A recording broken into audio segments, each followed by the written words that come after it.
the heart of a jungle so thick the trees seemed to hold hands above your head, there lived 2 children, Kai and Amara, both 6 years old, both born in the same village on the edge of the wild. His hair curled like jungle vines, and he knew the sounds of every bird before he could write his name. He wasn't much for talking, but when he did, his words felt like seeds small, but they grew in your mind long after. Kai was a boy with sharp eyes and feet that never stopped running.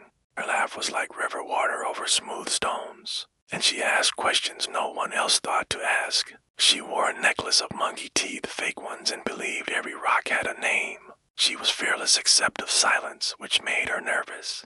Amara was a girl who carried wonder in her eyes. While grown-ups saw danger in every rustling branch, Kai and Amara saw invitation. The jungle was their playground, their school, their map to everything that mattered.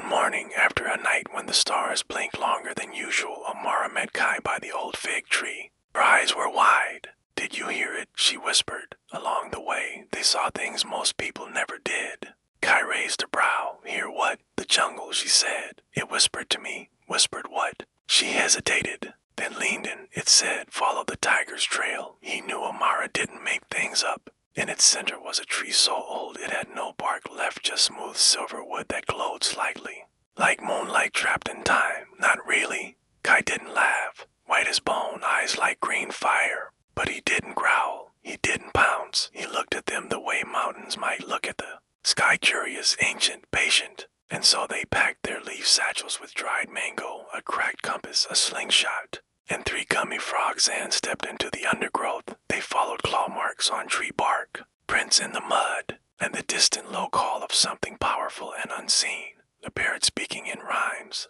Waterfall that fell upward. Only children find it, but they do not stay. You may ask one question before you go. A snake curled around a dream catcher. Every time Amara got scared, she'd grab Kai's hand and whisper, "Still with me?" "Always," he'd say. Sunlight came in patches now, scattered like stories told half aloud. You'll remember in dreams, in winds, in the silence before rain.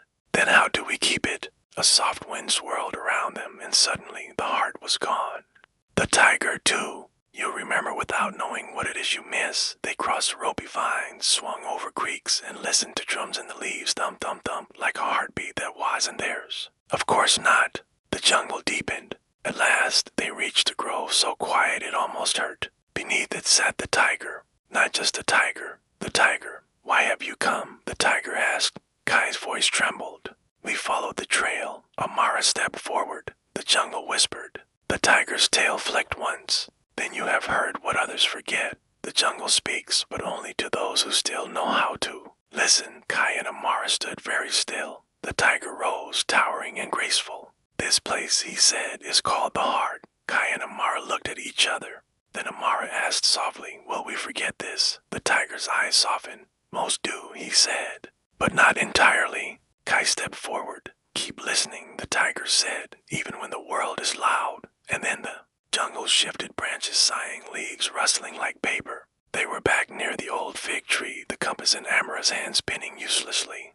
The gummy frogs melted in Kai's pocket. No one believed them. But years later, long after Amara had stopped wearing monkey teeth and Kai had learned to speak often and gently, they would sometimes pause in the middle of an ordinary day, when a leaf fell just so, when the silence felt thick like green, when they both, in different places, heard a whisper with no source, and they would smile.